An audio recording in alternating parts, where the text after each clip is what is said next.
All right, good evening, everyone, and welcome back to Green White Checkered TV.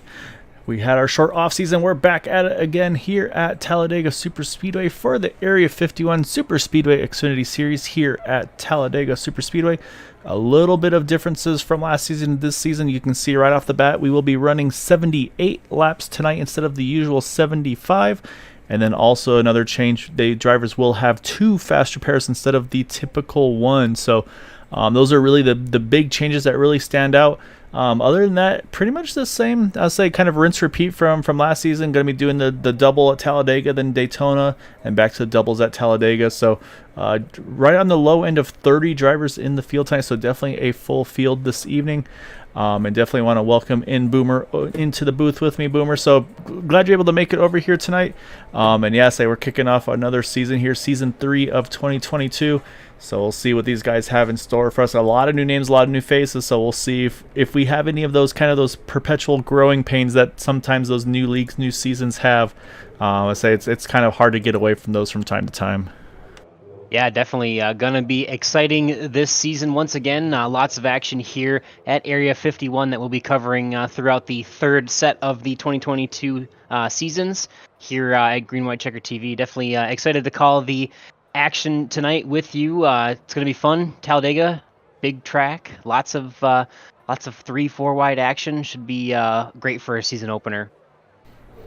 Yeah, so it's hard to get away from Talladega as being like one to watch. So, yeah, this one's obviously, like I said, you got the lanes you can work with, and you can really, like I said, go 3 wide. And we haven't seen too often these guys push that 4 wide, but I wouldn't be surprised to see it come into play at some point or another. But I think the other big thing is just going to be also kind of the changing of maybe a little bit of teams and the way everything is run over here. Because obviously the viewers can't see it, but over on our side, on the Discord side of things, the channels are limited to 4 drivers per, so it's going to be a little quieter in the Discord chat. Some of those big teams you talk about, like Bootnocker and TW Motorsports, they've kind of broken up a little bit. It might be kind of an A team, B team, if you will. So that could actually even the playing field a little bit, and hopefully get some drivers, some friends, if you will, to kind of hop in and maybe find somebody to work with that you don't normally get the chance to be able to partner with in these races. Yeah, for sure. It should be something interesting. I like the idea. I know, a lot of times on just about the Sunday and the Thursday night Truck Super Speedway Series as well.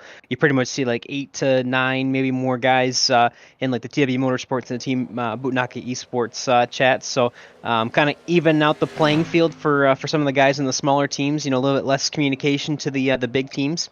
Might give a few more people some more independence or some of the smaller teams chances to be up front and try to have a good strategy. So I'm excited for the change. We'll have to see how it goes, as well as that double fast repair that you mentioned already, Gael. That'll be interesting to see. If people kind of go a little bit crazy at the beginning, knowing that there's 2 opportunities to fully repair your car.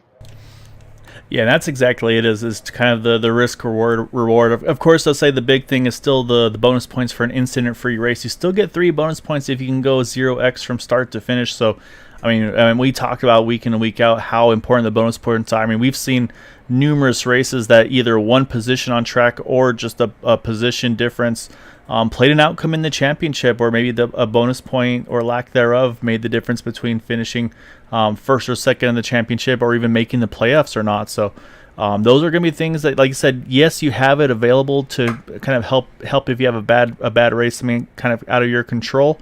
But at the same time, you're going to really want to try to push hard to keep that car incident free, because that's where you're going to get those max points. Yeah, it definitely makes a huge difference. I mean, I know we've talked about it so many times where, championships or even just getting into the playoffs can come down to a couple point, or a single point or a couple of points. But yeah, it'll be interesting to see how they handle it a little bit differently, to see if I don't think it would really change anybody's strategy, but who knows? There could be an opportunity for like I said, someone to go really hard in the beginning and see what they got. But it's gonna be fun tonight, as looks like we're starting to take the grid. Gabe Butler looks like he took the pole for tonight, and I'm sure gonna pull up the starting lineup here in just a second. Yeah, let's get that starting lineup underway here. And exactly right, Gabe Butler on pole by 1/1000th of a second, Boomer over Gary Jenkins. And it's going to be J.D. Crow bringing up row number 2 with Robert DuPont, Dean Wilkinson, Charles Johnson, row 3. And Cody Nagel, Zach Workman, Vicente Guerrero, Eric Laurie are top 10. And then Tom Dixon and Robert Rock in 11th and 12th. All right, in 13th, we have rolling off Les Levy with Bud Steele to his outside of row number 7, Doug Lemon in the 15th spot. 16th goes to Roger Buff Sr. Behind him is Anthony English and Bradley Cartwright in the 9th row. We have David Overstreet in the 19th position, and we have Robert Jordan in the 20th position. And then next to Robert, then after that, you've got Kevin LaChance in 21st in the 19 car, Guy Bracco in 22nd, Donald Stewart, Paul Turner 23rd and 24th. And you can see these are also drivers, Boomer, that opted not to put down a qualifying lap. But again, we got to keep going a little further because there's still some more drivers that are in the grid here that didn't put down a lap, including Jay Hilliard, Bob Fitzgerald, Dan Harrington, Randy Miner, Todd Siebels, David Bond, Jimmy Crow Jr., and Josh Say in that 32nd position here. So 32 cars here tonight. Again, a lot of new names, a lot of new faces, and right off the bat, the one that kind of stands out to me is that number 90, Gary Jenkins, first race over here with Area 51 as far as I'm aware. Outside front row by 1/1000th of a second, so obviously knows the qualifying pace in that number 90 machine. So that's going to be, I think, one to watch and see if that's going to be somebody for those kind of the perennial front runners, like you mentioned, like a Gabe Butler, J.D. Crow, Dean Wilkinson and company. That might be a new name, new face we have to keep an eye out over the course of this season. Yeah, for sure. Definitely right up there with a lot of our series regulars. So good lap for the first race of the season for him in the Lightning McQueen paint scheme, looking sharp out there tonight. So definitely look to keep an eye on him and see how it all plays out tonight as they start to roll off. Yeah, it does look like we had 2 drivers not grid here initially. So Jimmy Crow Jr. and Josh Say. So I'm not sure if they may have not been able to join the server, not what's going on there. But yeah, I don't see them on track here. But that's going to leave us actually 30 cars taking part in the grid this evening as the field rolls off and gets underway. So Gabe Butler going to lead them through the turn number 1 and 2. And this is going to be where it's interesting. And we talked about the fuel mileage. And this was a series that was right on the edge of a 2-stop window. 3 more laps here, Boomer. That could make a difference of if it's feasible to do that 2-stop strategy. Of course, I mean, yellows always obviously can play outcome in that as well. Right. But yeah, it's going to be interesting if maybe it might be a 3-stop strategy might be the faster way to go. So we'll have to see and see how it shakes out tonight. And definitely want to give a shout out to one of my buddies, Chris AF Django. I say he's excited for racing and stuff back here on Green White Checker TV. So yeah, I say maybe post race, Chris, we can do some golfing or something, see what's going on tonight.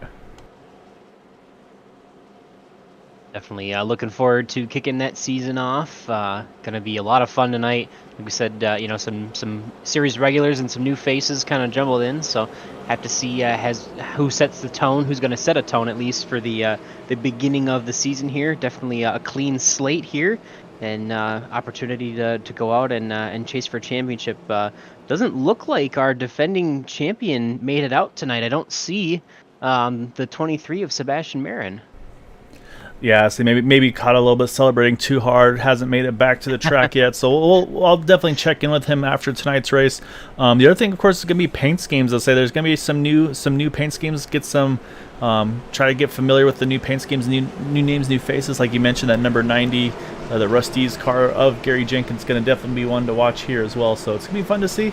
Again, new season, always exciting to see how it's all going to kick off, which is just about to do so as they head through the trial, waiting for that green flag to fly.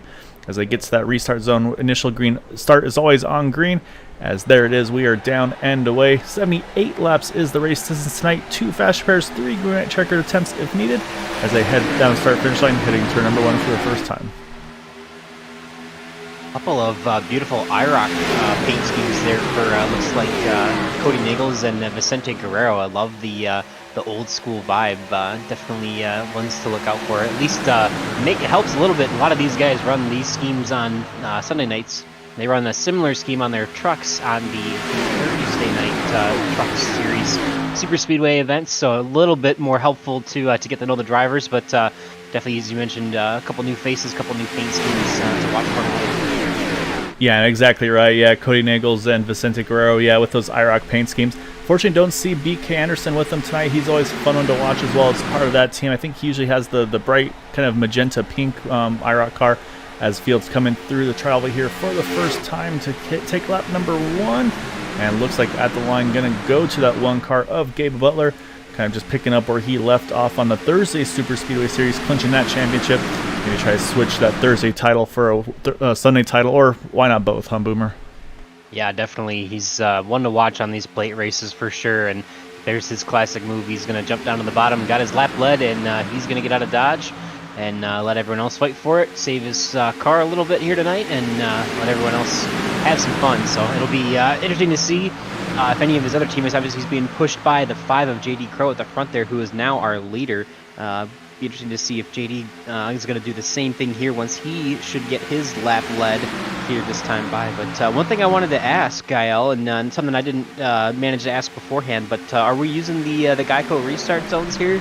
I do not believe they're enabled. That's actually a good question. I'll have to check with maybe if we get a yellow, we can bug in some of the admins. I don't believe it's enabled.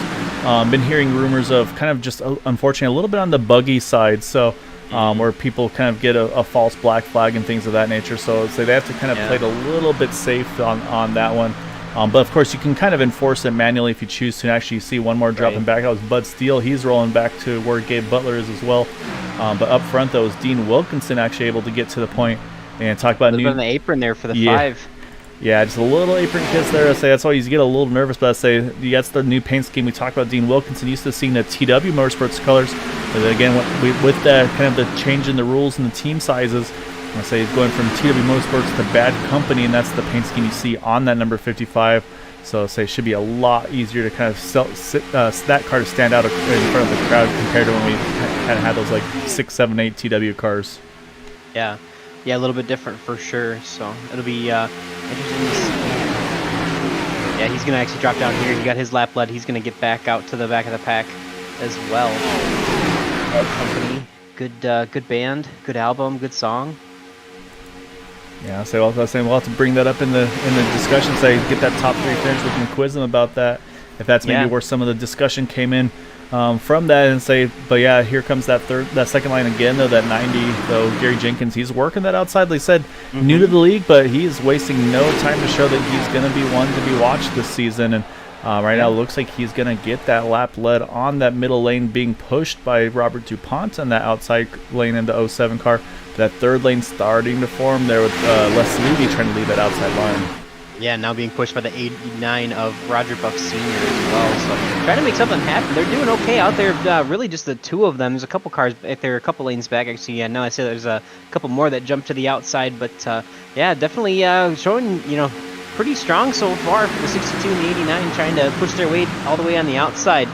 If you can line up and get a push and make it work, you can pretty quick on that outside. Obviously, a lot more room here at Talladega to be able to make that 3-wide move, with plenty of space extra. But see if anyone's going to be daring enough to eventually try it, push it 4-wide. Which I guess we really haven't seen too much of too often. For the most part, a lot of respect as far as drivers trying to make sure they're not putting the car into somewhere that they don't need to be. And as I say that, there's a wreck behind them. Yeah, Bradley Cartwright looked like, I think, Eric Laurie around. Oh, big hit there. That was 78 there, the 411, 33. Numerous cars in there. So, yeah, unfortunately, first 411, 531. Yeah, first yellow of the night. And, yeah, numerous cars involved in this one, unfortunately. We'll have to kind of see who's able to get the worst of it, unfortunately. Obviously, we saw it for sure. Eric Laurie took a real bad shot there. You can see that front clip missing from his car. But this is where the 2 fast pairs come in now, Boomer. Whereas before, some drivers kind of just save the fast pair and say, you know what, I'm just going to try to limp that damage around and see what I can do. I say now you have another one after this one, so probably worth taking. So also that 33 car, David Bond, also a lot of damage on that skull machine. So let's go back. We'll try to take a look and see where this all kicked off at, because it was definitely right towards the front of the pack here. Yeah, it looks like the 9 of Charles Johnson also potentially involved. So we'll back it down a little bit. So you already see the 531 of Bradley Cartwright starting to spin around. Look at Eric Laurie also kind of center punch in the back end of that number 071. So let's back it up just a little further here. Oh yeah, and it looks like it kicks off right around Eric Laurie. So let's focus on him here and try to get a better look at this. I'll slow it down here as we watch as they head into turn number 1. 89's kind of picking. Gets a little bit of a bump. It looks like maybe off center by the 411, and unfortunately gets up into him. And then you see the 68, the country time car, also gets a piece. And then from there, it's just everybody's just trying to gather as best as they can there. And then unfortunately, just an innocent bystander there. Yeah, he might be okay. He got a little bit of a side hit. Oh, the 69 there. Yeah, solid hit to that blue moon. Didn't slow down enough. Yeah, unfortunately. But you can see a lot of front clips missing, though. The 33, the 071, the 68 back there as well. I was about to mention, too, that 68. I really like the paint scheme on David Overstreet's, that country time lemonade car. So, unfortunately, it's a tough break for a number of drivers here. But what this does do now, Boomer, though, is it's going to open pit road. Everybody's already coming into pit road. Looks like Cody Nagel's leading the field to that pit road. And I say this should open up that window here. I think from here probably turns it into a 2-stopper. Yeah, we'll see. So we're definitely getting closer. You know, obviously those 3 laps that you mentioned, those 3 laps extra are going to make a bit of a difference. Now, we'll be about 70 laps to go here, and probably about 68 laps to go by the time of the restart, I think. I'll say now you're making me do math, and that's dangerous. But I think you're right. Yeah, right around 68, 69 laps to go. So yeah, from here probably safe 2-stop. I think now the fuel mileage concern's probably out of the question there. Yeah. So now the question mark, of course, is going to be some of those drivers that got involved in the incident. You see actually Les Levy looks like he's opting to save that fast spray. You can see a lot of damage on that car. I said front clip missing too, so I'll say hopefully he's able to spot that and say, yes, it may not be worthwhile, and just burn one of those fast repairs. Dan Harrington also a lengthy stop. That car looks all right again, though, so I'm not sure if maybe a late fast repair taken there. And then Robert Jordan as well in that 74 car. Front end looks pretty good here, Boomer, but that back end is completely gone, that TV panel, if you will. Nothing left of that, so, but I don't know. I mean, that's a tough one here. You always want to kind of have a clean nose, but nobody's going to want to help you here if you don't have anything to push on. Yeah, it definitely makes a big difference if you don't have anything to push. I mean, I would say you definitely want to burn that fast repair now, that first one at least. I think it's way too, it's way too early to be sitting damaged all the way for the rest of the race, and who knows, you can end up going maybe a couple laps down if you don't sit and repair those things down, right now. So I think the best thing to do would just be to burn that one, knowing you have an extra. But obviously these guys want to do as much as they can to try and stay in it at the end of the race. So they've definitely got a plan. So whether they are going to take it or not. You have to wait and see how that pans out. And so I also got to mention here, as I saw in the YouTube chat, Dustin Martin rooting on Grant Paul Turner, and that is that number 4 machine right there. Right now it's sitting right around where he started, 24th, currently in 23rd. But more importantly, I believe got through that wreck cleanly. So that's obviously kind of job number 1. And we do have a handful of drivers topping off here on the 1 to go. We do see this fairly often here, Boomer. And actually, it's a pretty good group of drivers. Looks like about a solid 10 to 12 hitting pit road, including Gabe Butler in the 1 car. So, pretty solid group of drivers hitting pit road.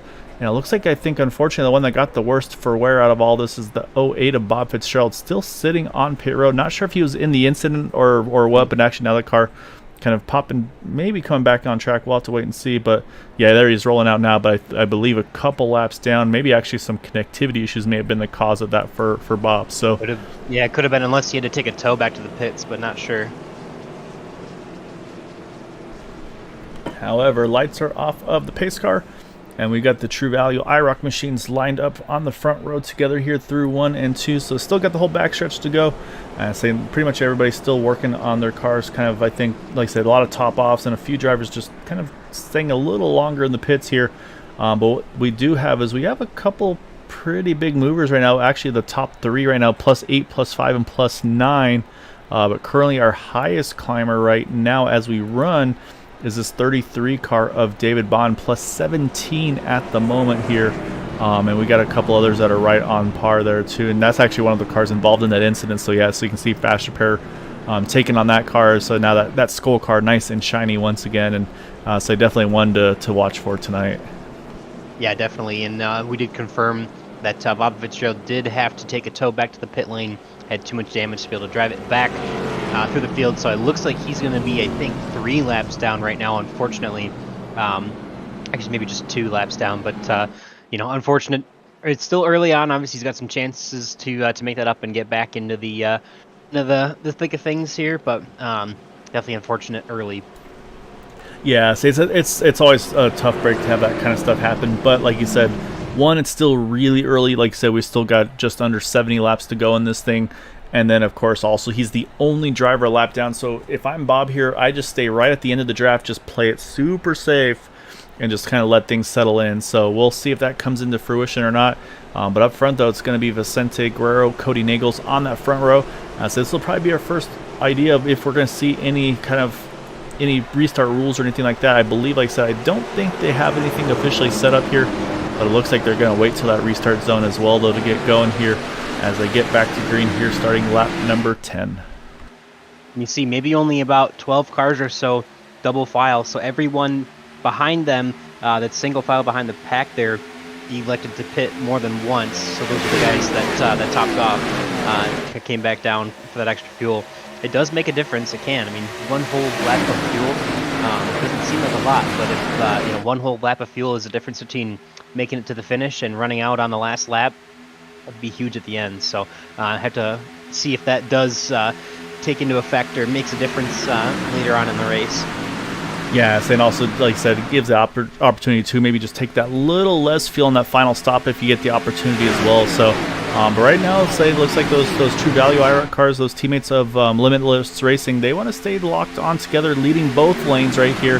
And saying, of course, both with great pushers behind them there, that 07 Robert DuPont, 171 of Robert Rock. So, the Limitless guys got the Roberts behind them in row 2. And then right there in that third row, you got Roger Buff, Doug Lemon. Haven't talked about Doug yet in that Pepsi 617 car. But again, though, looks like he's going to be one to watch as well here, moving up early and often. Yeah, I like it. We got the IROC show on the front row right now, and the Robert and Robert show on the second row. So I'm looking to see if we have any more Roberts that can crash the party in our group here, but I don't see any more Roberts in the field. So might be just a those Roger. Yeah, no, Roger. There is a Robert Jordan in the 74 car. Oh, you're right. So yeah, Robert's got to. That's right. That's Robert without the TV panel in the back, but he's opted to save that those 2, I should say, actually at this point, fast repairs. Yeah. Pace looks all right though. I mean, he's actually working on the top side. He's like, you know what? I don't want to sit all the way back here. Let's move forward, and he's actually passing some of these guys that are just cruising on that inside line. So not too bad for the 70. He might be something that these guys have to keep in mind for future races. Yeah, for sure. He's definitely not going to be one that I would assume people are going to be wanting to push too much right now, but hopefully get the chance later in the race to burn at least one fast repair, get back to full strength, and try to make his way forward here. Yeah, and that's exactly it. I think he just wants to get himself in a comfortable position here as he looked just a little further back there. You got the Dan Harrington A-Tube there. Here comes that 4 car, though. Paul Turner mentioned him a little bit under yellow, as they had some YouTube fans rooting him on over there. And so it looks like they're kind of pushing him to the top of the field here, trying to get to the third lane. But right now, nobody wanting to go to that third lane yet. And again, this is where you have to kind of wonder, does Paul have any teammates in this series or not? And that might be either what he's waiting for, or maybe also just opting to drop a little bit back. As soon as I say that, there goes Todd Siebels straight up top. I do see Paul in his own voice chat here, so probably more than likely an independent here running tonight. But love to see the drivers come out here, do their own thing, and try to have a good race and a good time. And so far, trying to make something work. Trying to do something different, trying to run that outside line. Might be able to catch up to the 45 there at Todd Siebels, but. I like the effort early from Paul Turner, trying to make some moves and do something to make something happen. Yeah, here comes that 101 piping in there too, Randy Minor. I'd say not surprised to see Randy jump up there with his teammate there. I believe those two are still part of the TW brigade. So not surprised to see that. And so that's going to be 3 cars strong there to kind of boost that number a little bit. As you see right there, Cody Nagels hops in front of his teammate now. It was a little bobble there by the 44 of Anthony English there behind the 89. Say really close quartered racing between the two of them. I say again, these just trying to help each other. 101 just kissed the wall there off of turn 2. Looks like he's going to gather it back up, but I think that was definitely a moment there for the 4 having to kind of react and get low to be able to clear that 101. But looks like a little bit of side damage on the right front quarter panel, even the right rear actually a little bit too. But probably he'll still get away with it. Lost a lot of momentum there. He's going to fall back obviously just a little bit here, but hopefully not too bad. He can kind of regroup here, but and lots of we saw that push in turn 1 and 2 that last time around. That was what really that's what kind of caused our first accident. So hopefully, who knows? Maybe these guys are just eager to try and get towards the front. Like we said, maybe at least in my opinion, sometimes when you get a lot of fast repairs, people sometimes like to get a little gung-ho and try to shoot for the moon when they know that they can fix the car. So who knows? But definitely a little bit of a couple pushes in the middle of 1 and 2 that have not proven to be super successful just yet. Yeah, so, and again, there's also going to be that, like I said, that learning curve between some of the new drivers and the regulars, and of course also some of the new drivers with their own new drivers. So there's that big balance, and it's one of those things that usually takes a couple races. Everybody starts to learn kind of the tendencies and things of that of drivers. And actually got one spinning. We got a wreck at 33 around behind up in the wall. And so far just the one. I see a couple spinning in the back. Actually, I think the 69 Guy Bracco is also involved, so that's going to bring out our second yellow here. Looks like Gabe Butler might have been involved too. Is that Gabe? Taking yellow. Yeah. And Gabe here. Car. Oh yeah, definitely some pretty solid rear end damage to that one machine as well. So yeah. One of our. I was really impressed with that 33, how he managed to mostly keep it off the wall there, because he could have had a couple big hits with the wall. Yeah, see, I think that's where we'll try to focus. It looks like it may have kicked off around Guy Bracco. Oh yeah, you already see it here. So we'll back it up a little further here. Oh, and you can see actually looks like it may have been the 69 and the 82 that got together here. So we'll try to get a little better angle of it here on this one. As you see him coming out of turn number 4. Right now we're focused on that blue moon machine on the inside line. Kind of met in the middle. I'll say it's hard to really say for sure, and that really just kind of then upset the balance of the 82, and that's unfortunate where he gets into the side of each other. And here's where the 33 we were talking about, that's where what we first saw. And then you see, unfortunately, that 69 just goes, the 33, he can only go so low, and then unfortunately just gets right in the rear door there. And then we'll have to kind of keep an eye behind and see where the other incidents were. Because I think it's just, and then everybody's kind of reacting in the back. And yeah, you can see these guys going 5, 6, 7 wide to try to just avoid the wreck. But obviously Gabe must have got hit a little further back behind us. Let's go back one more time and take a look, see where his contact came from. Oh yeah, because I mean, look at that. You can't see anything going on. That he reacts to the 78, but then the 90 has no idea what's going on in front of him. And yeah, he has no idea how fast Gabe's slowing down, unfortunately. Yeah, and that's just that according effect. And look at Bob Fitzgerald here. He just goes straight to the grass here, hopefully able to get the still be eligible for the lucky dog there, even though he had to go off track to avoid the incident there. Definitely doing some pretty good lawn mowing there. So that John Deere sponsorship you see in the background might have to have a look over at that 08 car. Yeah, it actually looks like Bob Fitzgerald stayed out that time, so he might have had a 1X from the grass, and that might have discounted him from the lucky dog, unfortunately. But it does look like he's going to get a wave around here. Oh yeah, it looks like he did still get the wave around, so that'll put him from 2 to 1 down. So that's a big break for Bob. I know sometimes iRacing is real hit or miss on when and how they give those cautions and such, but we do see those. Cody Nagels is going to win the race off of pit road, but Todd Siebels stays out here. So as Cody's going to take his frustrations out on that cone, we'll have to charge him for that one. That's going to need some touch up there, unfortunately. But yeah, it looks like a handful of drivers, again, longer pit stops for damage repairs and stuff. So we'll take a quick break here, and we'll be back to go on the 1 to go. So stay tuned, you won't miss anything. We'll come back here in just a moment.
All right, as you can see, the lights are off of the pace car. So we're going to get back at it here next time around. So say not sure what was going on with Todd Siebels. Unfortunately, he had to let the whole field by there. So he's had to roll. He pitted there on the one to go. But yeah, a little odd there, Boomer. But once again, though, we had about from 14th on back top off here. I don't think it's going to make a big difference, though. So we should restart with this just about 60 to go. So I mean, it's still pretty much two stop window no matter what here. So just these guys, I think, just maybe trying to do something a little different if they get those opportunities. Yeah, I applaud it. Sometimes you got to do something different, be on a different strategy to make something happen. And you can't always pass leaders with the same exact strategy as them. So it'll be interesting to see if that works out. It's definitely going to be, giving up a lot of good track position to be in the back, but hopefully it works out for him. Yeah, say right now the field's waiting for that pace car. It's going to drop off. So once again, we got the teammates there of Limitless on the front row. It's going to be Cody Nails, Vicente Guerrero. Last time they just went ahead and controlled both lanes. We'll see if they do the same here or if they're going to shake it up a little bit. And right now, not seeing any temptation to jump early. So looks like these guys are going to go and stay locked up. Actually, this time they do go just a tiny bit early, and they do get lined up there. So going, like I said, switching up just a little bit. So prove me wrong there. So those teammates going to get lined up here and use that, looks like that yellow line to their benefit. Yeah, for sure they're going to break away here. The single file on the inside, they have to watch out because I know that 07 of Robert DuPont is going to have a bit of a run here as they get onto the backstretch. Usually if one of our leaders gets out a little bit early, everyone else and the rest of the pack is able to kind of catch them quicker. So you see the 07 and the 171 Robert Rock pushing right by those two on the inside. Oh, as you see right there, Robert DuPont is kind of between a rock and a hard place. With thought about jumping, staying up top there, but a little bit of a hesitation there, and he had to immediately cover that inside line. Otherwise, he was going to get trapped in the middle there. And there goes Cody. He's going to jump right back to the outside, get that push from Robert Rock here, try to get back to the outside.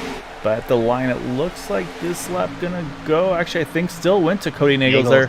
Yeah. Great push there off of that, through the tri-oval there by that 171.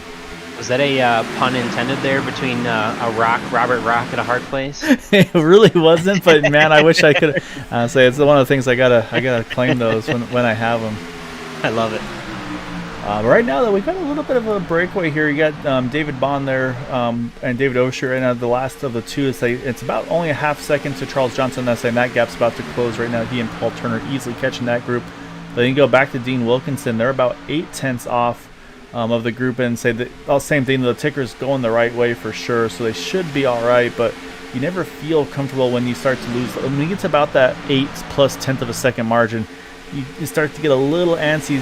Drivers start to kind of push that little bit extra too, and that's where risk and reward could kind of come into play as well. But looks like I think we're going to get the full 28 drivers kind of all back into each other here. And yeah, it looks like that gap's now closing very, very quickly here. Yeah, usually you get a little bit more worried. Obviously from the 78 of Donald Stewart on back, it's a little less organized, but if you can, get 2 or 3 cars lined up nose to tail, you'd be surprised how much, you can push. We've seen sometimes in maybe not this series, but sometimes in the truck series, you can get 3 cars or 4 cars that can break away in a straight enough line.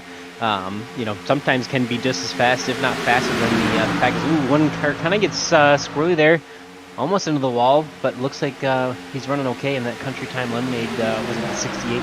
David Overstreet. David Overstreet, yeah, looks like he's jumped to that third lane, and that third lane is starting to come with a big head of steam here. Charles Johnson leading the way with the 4 of Paul Turner helping him out. And then, like you mentioned, the 68 joined in, and that's also brought Dean Wilkinson into the mix along with the 6 of Bud Steele. So I think a good number of, little bobble by the 4, looks like he hangs on to it, but I think a good number of that outside line are part of that Bad Company team. So I think at least 3 of the 4, the 9, the 6, and the 55. So looks like they're already working on kind of getting that team organization going here very well.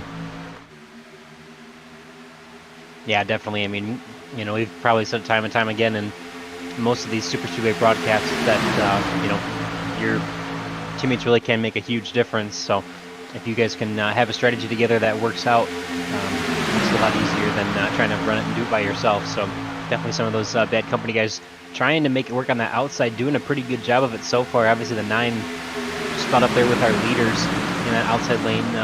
We're kind of not quite up to his bumper to push him, but there's a couple more of those teammates behind him as well. Yeah, so they went ahead and dropped back into that second lane there, the 9 and the 4 there.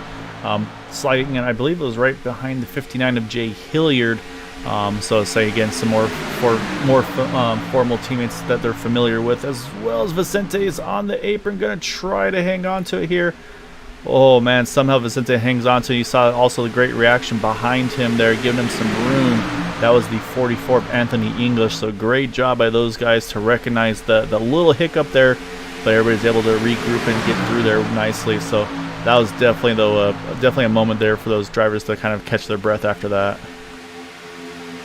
Yeah, definitely a scary moment for sure, but thankfully keep it going, and that could have definitely easily been a pretty big wreck. So thankful that they were able to check up there and keep it rolling here. The 171 of Robert Rock leading that inside lane with the 89 of Roger Buff Sr. pushing him. Looks like we got the 06 of Cody Nagel still in the middle with Kevin LaChance behind him. Oh, and on the outside, the former teammates, I guess I should say, the 45 and the 55, Todd Siebels and Dean Wilkinson, one for TW Motorsports now, one for Bad Company after the 4-car maximum limit. But definitely a few teammates, would have still assumed that TW Motorsports and Bad Company are going to work together throughout this, and you see a couple of them trying to make their way to the lead. Yeah, so this is kind of that we're a different team, wink wink nudge nudge type situation. Whereas if you're getting to the end of the race and you got an opportunity to push a teammate from last season, or someone that maybe is an actual competitor, yeah, I have a feeling Dean and Todd would work very well together when push comes to shove. This time, yeah, pun intended on that one. So definitely, I think that definitely will be something. I think we'll still see that. It's you think about it too. I mean, you see that in real racing, obviously. Like you see, like Joe Gibbs Racing, 2311, and it's Joe Gibbs Racing Jr., if you will. So I mean, we've seen a lot of those chartered teams and alliances and so on and so forth. So, but right now, man, these guys are getting pretty dicey. Now we're 3x3, 4 rows deep here, but these guys are starting to push and shove very aggressively. And I say there's been a couple times where Cody's been just off center of that 45. And it's been definitely a little bit dicey as now he picks up that 89 car because Roger Buff Sr., he's ready to get some laps led in that U.S. Army Ford. Yeah. Couple of blinks there out of the 59 of Jay Hillard, so hopefully his connection there is stable. But hope to see him not blink off the track again. Definitely makes it a little scary when you're going, over 190 miles an hour in these cars, and the guy in front of you just disappears and comes back on track. Sometimes, you can get into a situation where you can make contact when they come back on the track when they're blinking like that, and definitely not a desirable situation. So if he has a bad connection, he might have to drop towards the rear at some point. But it looks like he's doing okay now. Yeah, and that's the issue is when you're in that spot where the 59 is, where do you go? It's like, yeah, I saw I blinked, okay, I'll get out of the way, except the fact that I'm being pushed and shoved by Vicente Guerrero. I got Bud Steele right behind me. There's just not a lot of options unless you're on that inside line. So, but right now though, it's getting dicey up front, and I'm saying, looking over at the chat, and it sounds like we might have a birthday racer here tonight. As they were talking about some drivers or some of the viewers rooting for him earlier. Once again, the 4 there, Paul Turner, say Cole Gray chatting and saying, rooting for them to get that birthday win. So that'd be definitely a way to kick off the season and kick off a start at the new league with the win also on your birthday. It's always a good way to get things done. So definitely a happy birthday to Paul, and yeah, we'll see, maybe get that podium or a win here tonight, as we still got about 50 to go next time by. Yep, yeah, about 1/3 of the way through this race. And we got to remember, normally we were at 75 laps here in these Super Speedway events, but added 3 extra laps here. So for this season, it'll be 78 laps here at Talladega and Daytona all season long. Those 3 extra laps, just try and force an extra pit stop at some point. So it'll be interesting to see how that plays out throughout the season. Really, a lot of it comes down to really when the cautions fly. Obviously, our last caution coming at 15 or 16. Yeah, about 15. Yeah, so it that'll definitely change it up and make a difference as far as the pit stop strategies. But still extending it a few laps definitely makes a difference for having to go a little bit longer and you can put a little bit more fuel in the car for that last final stop. And that's gonna be and that's the thing is in my head I'm like yeah, lap 25 or so. That's the magic number to make it to the two stopper, if you will, to get to the 50 and then the end. But like I said, the 3 extra laps, I'm gonna have to get kind of re-familiar with that myself. But then I do wonder though. I mean, we're gonna get to that point again. We talked about the fuel mileage. I think that fuel window is going to be a pretty big window where drivers could come in a lot earlier than they have to maybe try to break away from the field a little bit. So, but right now, though, like I said, up front, though, it's definitely pretty wild up front here. I say I'm kind of leaning toward this. I know we differ on this one, Boomer, but I say I'm loving right now where Donald Stewart is in that Gravedigger car in the 78. He is a couple car lengths behind the 101 of Randy Minor, and he's got plenty of room to react in case of this little monster in front of him has something go wrong. Yeah, definitely. We've seen quite a few incidents happen from the lead even, or within like 1 or 2 cars of the lead that can absolutely completely change, the whole dynamic of a race. There's a bit of a shove there from the 89 into the 55, getting him a little bit sideways in there on the end of the corner, but or the end of the straightaway, I should say. But yeah, definitely, it pays to be towards the front if you can be. But even though that's typically my favorite strategy, we've definitely seen a lot of cars get wrecked out from the lead in these speedway events, unfortunately. Yeah, and that's the other part too. Is even up front, is there a safe lane too? I mean, in my mind, usually the safer line is the inside line because you can kind of go a little bit further left, go on the apron, maybe even get to the grass if you absolutely have to. When you're in the middle or the outside line, you don't really have a lot of wiggle room to play with. So the problem is at the closing stages of these races, it really seems like that second and third lane is where you want to be to make that big charge forward. So it's that risk versus reward. I mean, we talk about it week in and week out, and I think that's going to come into play. Oh man, Cody Nagels, that spotter earning his keep there, clearing that 06 by probably inches over Dean Wilkinson, and you can already see Dean trying to sneak up in front of the 45, get that pushback by. But yeah, these guys are fighting like it's not 50 to go. They're fighting like it's about 15 to go, if that. Yeah, they're stacking up the lines a little bit. In the 59 and the 14 of Jay Hillard and Vicente Guerrero are making it happen, catching up on the outside lane there. We always also mention, that outside lane has to work a little bit harder because they're driving, longer distance around the speedway. But on the bottom, they have issues where, you have to check up a little bit more sometimes. So if you can keep it, keep that loud pedal all the way to the floor, all the way around that outside, a lot of times you can make up a lot of ground, if you can push and be lined up pretty square. Yeah, so it's definitely intense right now up here. I'm liking this group right here, Boomer. It's nice and calm, and everybody's got a couple of car lengths between them if they need it.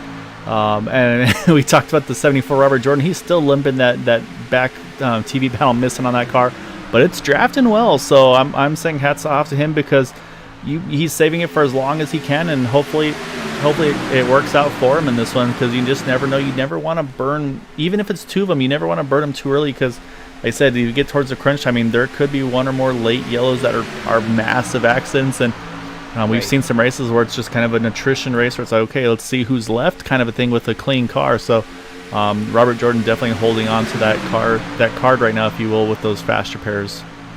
Right, and there's still a lot of time left. Obviously, one of the biggest things that I've always said is, if you have damage, it's it'd be a shame to take your final pit stop and not take not have that, or get beyond your final pit stop but not have an opportunity to use the fast repair. But still plenty of time left for them to pit at least probably twice more.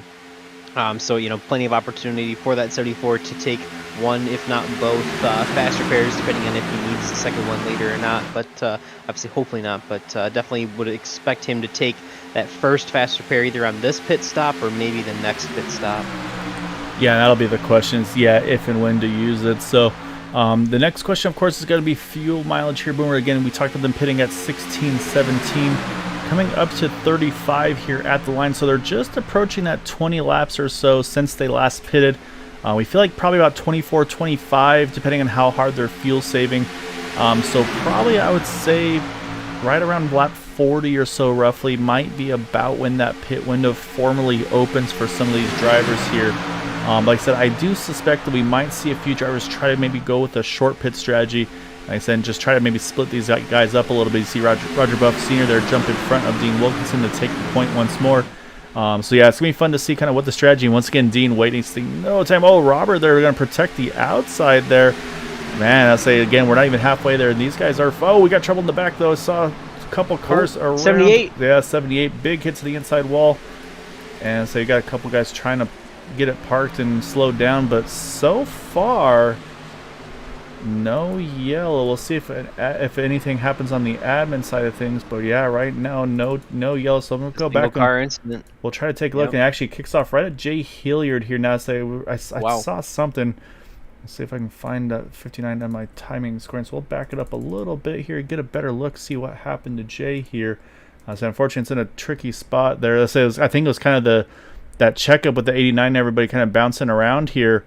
To the 06 go to kind of the middle there, and then caught him. He comes back up and just hooks him, really. Yeah, just probably wasn't quite lined up there. Yeah, looks like he might have gotten to the 07, but maybe not. And then I think the 78 just a victim. Oh wow, he got kind of turned off the nose of the 4. Everybody's just trying to react. Not checking up fast enough, unfortunately. So that's unfortunate for the 78. I know you'd mentioned before he was kind of in like you thought was the cat. You thought would be the catbird seat, but yeah, unfortunate for him for sure. And especially he's probably going to be our biggest loser on that because he's now 31 seconds off of the pack with no help and a ton of damage. Yeah. This is completely split up the field here. So yeah, so right now we've got about the top 10 together. We've got Charles Johnson, this group right here, David Overstreet, Bradley Cartwright. They're trying to chase them back down, and they're gaining. Then you have to go back to this third group here again with Kevin LaChance, Rodney Miner, Zach Workman. Haven't talked about Zach tonight. He's been pretty quiet tonight, but looks like that car's still in pretty good condition here.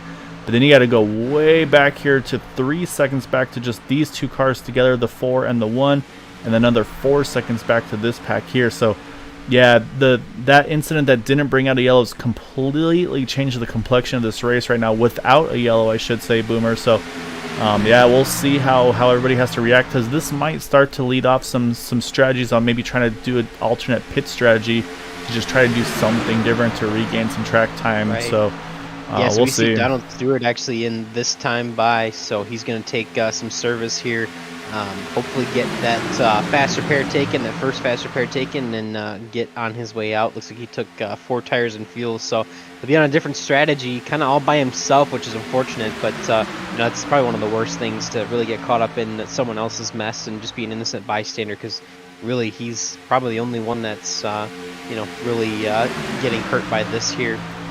Yeah, he definitely got the worst of it there. So, and of course, like I said, from Gabe Butler on back, pretty much they're also in a tough position. But yeah, so it may be a new season, but the commentator's curse of Green Light Checker TV still lives strong. So Donald, I apologize, sir. Hopefully things will turn your fortune either later tonight in this race or in the future season. But yeah, it wouldn't be a Green Light Checker broadcast without somehow us winding up doing the commentator's curse. So my apologies, sir. I feel like at some point you just have to embrace it and know that it could happen, and it's it is what it is. We've definitely had some bad luck with it in the past, and just kind of have to embrace it at this point. I know I've said a few things that immediately triggered a caution or jinxed someone, but it happens. Yeah, so what we might have to do is get the racers and just try to work on getting some side hustle here. We're like, okay, well, who do you want us to shout out and see if we can work on a jinx? And as we say that, though, here comes some pit stops there, and it's going to be some of those teammates, Cody Nagels and the 14, you have the Cindy Guerrero. Oh, Cody looked very hot on pit road. I'm a little nervous about the entry there, Boomer. That's going to bring those two in. Gabe Butler's going to come in along with them as well. And instead of say, here comes that early pit stop we talked about. I think these guys said, all right, we got to do something different. So that's going to start to shake this up a little bit. About 8 or so drivers coming down pit road this time by. So yeah, I'd like to see it. From a broadcaster perspective, we always like to see someone doing something different, and that's kind of what we're seeing here. So bit of an early strategy. I think they'd still have enough to pit one more time and make it to the end, but definitely putting it pretty close on that window, I would think. Yeah, they should still be okay because from here they should get to about 60. Yeah, they should be able to get to like the mid-60s. So yeah, so they'll be able to make it here on one more stop after this one. Right now, the big job for them, though, is they got to make sure that they get out of pit road. And, do need to mention Cody Nagels was too hot on pit entry there, so he has that 40-second stop and hold. So that's going to unfortunately cost him a lap here, most likely, in that 06. Yeah. Right now is a lap down, of course, waiting for the cycle to complete. But here's where things are getting a very dicey, Boomer. Here comes the field. Here comes drivers merging onto the track. They got to make sure they give each other enough room because it can go from 3 to 4 wide very quickly. And it looks like we're going to get through that part cleanly. So now this is where some of these drivers want this thing to cycle through because they don't want to be trap that lap down here. Yeah, the other thing you got to worry about is, new tires are cold when they put them on. They're not as warm as, even though they're worn out, they're not as warm as the tires that you just had replaced. So you really have to be careful. We've seen cars absolutely lose it all by themselves on that pit out lane. So, and a little bit of marbles down there too. It's not the not the grippiest part of the track. So we've seen a lot of the greats in this league and in the Thursday night truck series super speedways, the guys that can get down and in and off of pit road the fastest are sometimes the guys who can end up winning races pretty easily. And one of the best of them probably being that one car tonight of Gabe Butler. Seen him time and time again beat people in and out of pit road and magically assume the lead late in the race. So look to see him maybe pull off some of that magic here once again tonight, now that he's just about a lap down, but waiting for the leaders to do the rest of their pit cycle to cycle on through, so he'll get back to the lead lap eventually. Yeah, so we got 4 in now. Todd Siebels, Roger Buff Sr., Robert DuPont, and David Overstreet all hitting pit road, so 4 of them together. So that's a nice small package, just big enough, but not too big. As they're on their pit road right now, so that's going to cycle Charles Johnson now to the point in that number 9 machine. And again, they are starting to catch some of those guys, like you said, Gabe Butler and company. Unfortunately for the 14 of Vicente Guerrero, he had a good pit stop. He was ahead of those guys, but again, he lost his helper with the 06 of that pit penalty. So he pretty much wound up having to run about 4 or 5 laps on his own before they got caught by Gabe and Paul Turner.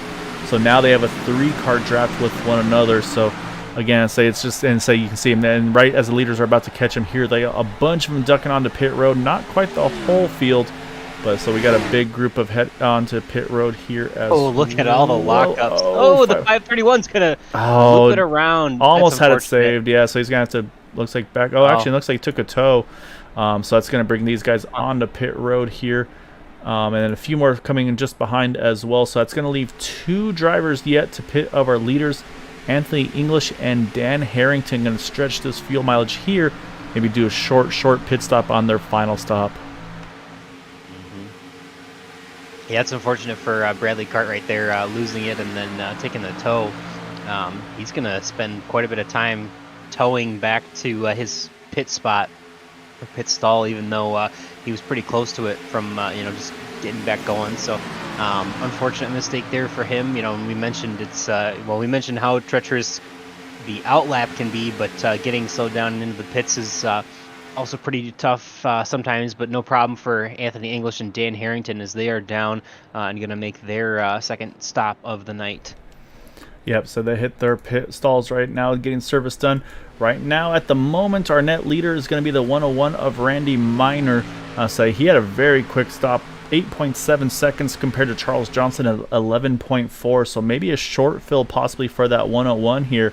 What you see right now, though, that 06, though, of Cody Nagels, he wants to be tailing the lead lap, and so he's going to unlap himself as they run here.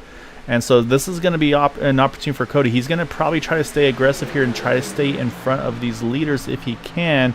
However, Charles Johnson already locked on with Robert Rock, and nothing Cody can do at this point. But wouldn't be surprised to see that 06 hook up with him at some point here. But still waiting for him. They're still catching these two here. So if they can get up to speed here, Boomer, this is going to be a great segment here for Anthony and Dan, because I think they're going to come out on pace here with these top 4, top 5 leaders. And being the latest ones to pit. So I like where these guys are at right now. Yeah, that's a great opportunity for them to come out here and be in the lead pack. So gonna try and maybe throw a block on the 18 there. No, thought better of it, but yeah. So that we'll cycle out pretty much everyone pitting. I think Kevin LaChance is currently pitting right now, so probably the last one to pit on this cycle here. Definitely gonna be interesting to see. So that 06 of Cody Nagels, obviously he wants to try and put himself in a position to, either be the lucky dog or get his lap back naturally. And I know Donald Stewart back there, he's about 8 to 9 seconds behind Cody Nagels, and he's also looking to try and get back on the lead lap himself, as well as the 5:31 of Bradley Cartwright. So actually, if Cody unlaps himself, then I believe Bradley would be the lucky dog candidate. So some of these other lap cars in the pack trying to root for that 06 to get back out in front and try to get his lap back naturally so someone else can get the lucky dog. Yeah, exactly right. Right now, Bradley definitely the biggest Cody Nagels fan on track right now. So, so right now we've got about a 10-car breakaway of drivers on the lead lap from Charles Johnson to Robert DuPont, and then you got to go, unfortunately, way back here to David Overstreet, who's just dropping and dropping because he's just in this little pocket all by himself. Eventually going to get picked up here by J.D. Crow, Gabe Butler, and Vicente Guerrero. So, and then again, this is that short pit. So what this has really done is it's kind of put the field from, we talked about like 2 or 3 packs, or actually I should say 3 or 4 packs, to a solid 2 packs with the top 10, and then from about, it's going to become 11th to about 20th with Les Levy, and then a smaller group just further back there, another 6 seconds or so from Doug Lemon to Robert Jordan. So that's how things are split up right now. So it's like kind of 3 solid packs here. But yeah, right now though, up front though, they're starting to get a little dicey once again. So this is going to be where it's all about lap time, I feel like, here, Boomer. So right now, last time by, it's a 50:31 for Randy Minor, 50:47 for Charles Johnson. But I want to go back to J.D. Crow and see what they run. 50:04 by J.D. Crow, almost half a second quicker. Again, they've got about 8 seconds to try to make up here, but if they can keep doing that, maybe half a second margin to these guys up in front of them, that is definitely something that can be done over the course of this green flag run. Yeah, that's something that we've talked about in the past where, depending on how organized you can be, obviously this group in the back is all single file led by the 5 of J.D. Crow, and, just smooth and streamlined, whereas the front pack, they're running too wide and trying to, jockey for positions. So, it definitely helps that those guys back there are a little bit more organized behind the 5 and the 1. So we'll see. Hopefully there's plenty of laps left for them to be able to make up that gap. Currently, J.D. Crow's gap is about 9 seconds to the leader, Randy Minor, and about 8 seconds back to the back of the front pack. So they're going to work hard to see what they can do to catch back up. But as of right now, it's slowly starting to reel its way. I think last time they were actually pretty even to the lead pack. We'll see how the lap times come in each and every lap, but definitely a little bit of an advantage for that second group, if not even to the first group in lap time. Yeah, and that last time by, you're right, Todd Siebels, Randy Minor, they actually pretty much matched it. They ran that 50:07, 50:08, so they definitely stepped up their game that previous lap as well, and I think they're probably recognizing that. So it looks like they're definitely starting to push a little more aggressive. This time a 50:23 for Todd Siebels as he clears that 101. This is going to slow that pace down. You saw the inside line had to check up. There was a little bit of indecision between the 45 and the 101 there. And then looking at that group by J.D. Crow is at 50:33, so actually about a tenth slower that time. But they are all single file. And this is, again, there's a couple trains of thought with this one, Boomer. I've heard drivers kind of talk about, okay, single file is the way to go, and you just want to kind of stay in line and push as hard as you can. But I've also heard drivers talk about that they feel like the fastest way is actually, for whatever reason, running side by side like this main pack is running seems to make the pace go a little quicker as well. So there's 2 trains of thought. So we'll see. I mean, right now it looks like the second pack is kind of committed to kind of going with the single line approach, as leaders again cross 50:67 and a 50:74. We talked about that bobble that they had, cost them half a second that lap as J.D. Crow and then passed by, and it was a 50:38, so 0.4 of a second gained, and just from that inside line checkup that we just talked about. Yeah, so regardless of if it's too wide versus single file, I think the one thing that you're really seeing from the further the pack in the back, 8 seconds behind now, is that they have organization, whereas these guys in the front are actually starting to get a little bit more organized, but there's still been a lot of jockeying and jumping around. So JD's trying to lead this train in the back, making up about a half a second on the leaders over the last couple laps. So making progress for sure, but still a ways to go. And I think I would be willing to bet that depending on if someone from this second group has a really good pit cycle and someone from the front group does not have a very good pit cycle for our final stop, you could probably see some of those flip-flop, but have to wait and see. Hopefully we can get a little bit closer, get this back group caught up, and we have a bigger pack for the race for the lead. But we're working on lap number 52 right now, so just about 2/3 or almost exactly 2/3 done with this race. Yeah, so you see on the top side that 06 Cody Nagel's going to go back and try to get that outside line going to get his lap back. You see those TW teammates on the inside, the 45 and the 101. Again, last time by it was about 0.3 of a second quicker for that second pack to the first pack. Again, I'm trying to keep an eye on the lap times as well. This time a little quicker, 50:49 by Todd Siebels, who's still leading that inside line. Waiting for that second pack to clear, and it is a 50:26. So again, a couple tenths closer. So Yep. I've been watching, and yeah, it's down to about 8 seconds off the lead, and crucially, it's about 7 seconds off the tailing car in this lead pack, and that's what JD's looking for. Once you get to about maybe a second and a half, you start to sniff that draft, and you start to get some really fast lap times. But that ticker is just ticking closer and closer. From the 5 car to the 18 of Zach Workman. Right, and as they get closer, it may even be more than a second back. But one thing that I've noticed is when you have the lead pack double file and you're trying to catch them, it seems like they punch a much bigger hole through the air, so that if you are further back, maybe even upwards of like a second and a half or 2 seconds, you can start to catch a little bit of that draft a little bit quicker, because they are punching that wider hole through the air with that double file action. So it'll be interesting to see if once they get within 2 seconds or so, if they can make that back up and try to get close. But not a huge difference. I mean, 7 seconds doesn't seem like a ton of time, but obviously the leaders are now entering the tri-oval right about now, whereas the second pack is just getting off of turn 4. So definitely a lot of track position there in that 8 second gap from JD Crow, the first car of the second group, to our leader currently of Todd Siebels, with the 101 of Randy Miner and Charles Johnson, the 9 behind him, up at the front of the pack. Yeah, so you also see the change now. That front pack has gone single file as well, other than the 06 trying to get his lap back like we talked about with the 07. Right. But other than that, yeah, I mean, everybody's pretty much lockstep. So I think, like I said, I'm sure the front group realized, hey, again, they want this to go green. They want this to settle. They want to settle this amongst themselves. So, and that's going to be the question now, Boomers. They'll say, because we're getting down to it now. We're at 24 to go. So the pit window is going to be opening very soon. And this is where I think gambling could really come into play, because this is where you can say, okay, you know what?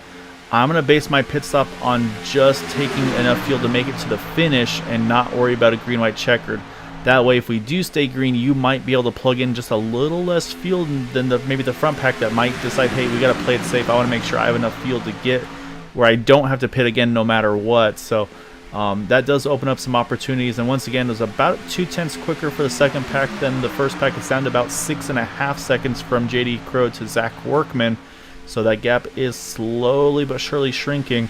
But I have to say, though, this effort by Robert DuPont, Cody Nagels, these guys with a 2-car draft, they are holding very strong on that second line. Yeah, definitely pretty organized. The 06 and the 07 getting a pretty good push there. Doing a pretty good job so far. Definitely, it's going to be interesting. Really going to come down to that final pit stop. Obviously now that JD Crow here that we see leading this second lane or second group still is, as you mentioned, just 6.2, 6.3 maybe seconds behind Zach Workman, the next car ahead of him, who's at the tail end of the lead pack. if you do make a mistake on pit road, or if you do put too much fuel in, you could cost yourself 1 or 2 or 3 seconds or more. So when you only have a 6-second gap, we could definitely see a lot of these guys. If anyone makes a mistake in this front group, this back group will definitely be able to try and capitalize on that and try to leapfrog them at least. But you do want to be greedy, obviously, too, as far as that front pack. You do not want those guys behind you to actually come up and catch. As we see a lot of cars coming down to pit road this time by. Looks like Robert Rock, Dean Wilkinson, Bud Steele, Charles Johnson, caught Zach the Burnett. cone, though. That's going to be a penalty for the 6. Swerve for the 9, yep. And it's also probably going to slow the pit stops for a couple of those guys down. The 18, like I said, Zach Workman, he's in with him along as well. So yeah, so it looks like about 4 to 5 here, but we know it's going to be a stop and holds for the 6 car. So that's going to drop them a few more cars there. So that's going to put Todd Siebels to the point now. But look at that, Cody Nagels, he got around there. So now he's on the tail end of the lead lap. So we talked about drivers a lap down. Say right now, Bradley Cartwright, he is very happy with where things are at the moment. But now the question is, when does this lead pack react, and do they pit now, or do they continue to run a little longer? And here they come. No, look like I don't know if that was an attempted fakeroo, yeah. But again, though, this is going to slow this pack down now, though, Boomer, again, because now this pack is smaller, so they may not have quite the pace they had before. This time by, it looks like, 50-80. JD Crow coming across the line now, and it's going to be a 50... Looks like 50-25, so again, over half a second quicker that last lap, and it's down to 5.5 seconds from JD to now Dan Harrington. Yeah, this back group is definitely making a big difference for sure, and it looks like we did see Bud Steele 46 seconds in the pit lane, so definitely that commitment cone violation. Want to give some thoughts and prayers to all the families of the cones that we have killed this evening. There's been quite a few, so just know that we're thinking about you. And we do see the 45 now coming down for service. A couple of lockups, but looks like everyone's just gonna get through. Yeah, it looks like everybody's made it onto pit road. Now it's the fight for pit stalls. You got to know where you are, where your competitors are, because it's very easy to kind of step on each other's toes here. So basically what we're seeing, though... Oh, sorry, Boomer, go ahead. I was going to say, one thing to note, you see there some of the cars actually able to drive through each other on the pit lane. Want to always remember to remind our viewers that if you are on the concrete in the pit stalls in pit road, you are basically like a ghost car where you can drive through other cars or may not make contact with them. But on the pavement or the asphalt or the darker surface of pit road, you have to be careful because you can make that contact still in those areas. So on the concrete is okay, ghost car. On the pavement, still can make contact and still cause damage. So please go ahead, Gael. No, yeah, exactly right. And unfortunately, it does look like there was an issue during the pit stop cycle for the 18 of Zach Workman, because he is not with Charles Johnson, Dean Wilkinson, and company. So he's kind of off on his own. Just unfortunately to say, he's now at the point where he's going to need a yellow as well. So right now for the race off of pit road, for those that pitted, you've got this 3-car breakaway right here. Robert Rock, Charles Johnson, and Dean Wilkinson. And so you can see on the paint scheme, those are all part of the bad company group, including the 6 of Bud Steele, who unfortunately had that speeding penalty. But then looking just a little further back of them, you got Anthony English leading Todd Siebels, Robert DuPont, as well as the 06 and Randy Miner there. They're all trying to charge back up and make that a bigger pack, but right now they're about 1.3 seconds off. And again, but actually look at the lap times, though. Robert Rock, 49, 96, 98, and 99 for these top 3. They are pushing hard and they are making time, because JD Crow is a 50-28. So those 3, it looks like a very strong trio with those 3 cars. It's something that I said we've seen before. We've seen where 3 cars can be faster than a pack if those 3 cars can manage to be very, very organized and very lined up. So definitely seeing some strength out of those bad company drivers.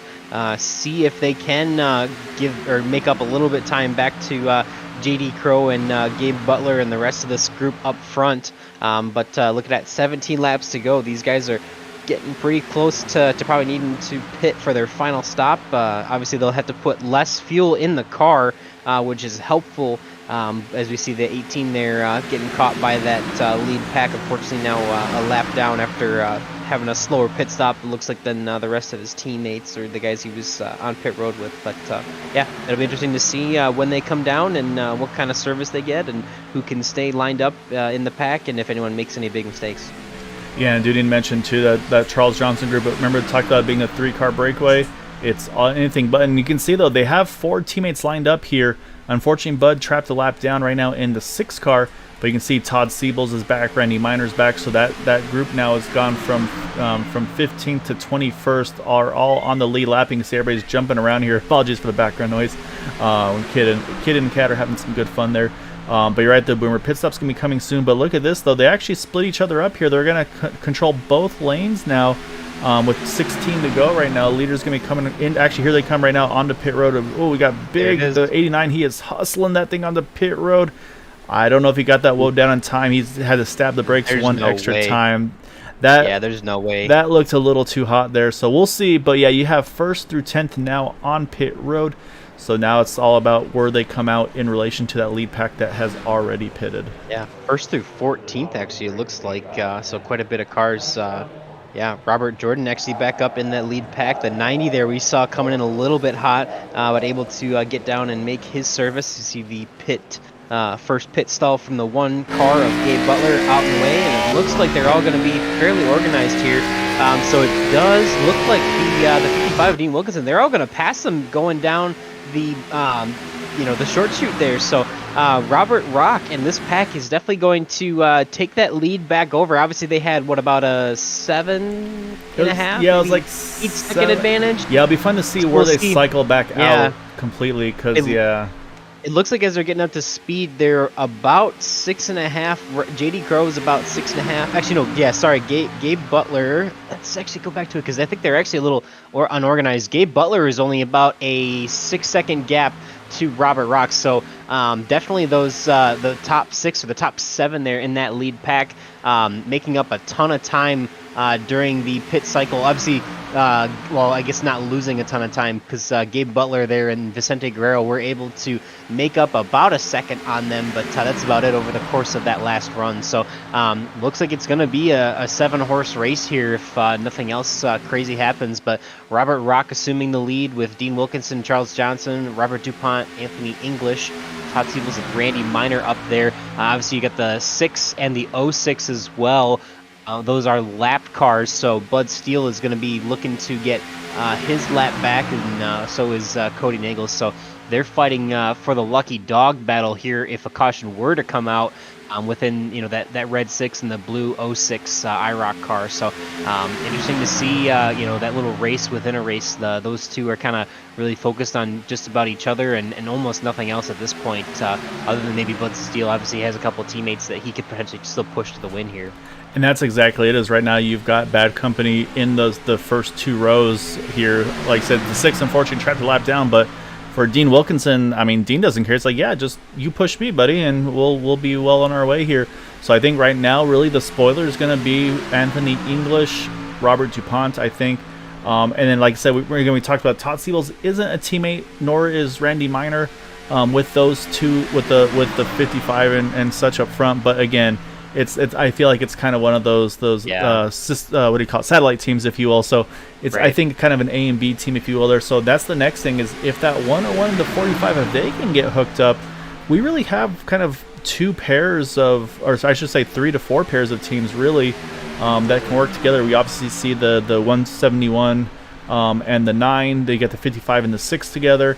I could see the 06 and the 07 working together with Robert DuPont, Cody Nagels, because again, I think for Cody, it's like, well, hey, I'm just going to try to help anybody and everybody, and maybe also the 44, like I said, also in that mix right here, he could play some sort of a role in this one as well. There, so I think where is 44 on track? Oh yeah, Anthony. Yes, I'm sorry, he's right there in for position in 5th there, and then that goes as well with Todd Siebels and Randy Miner. So.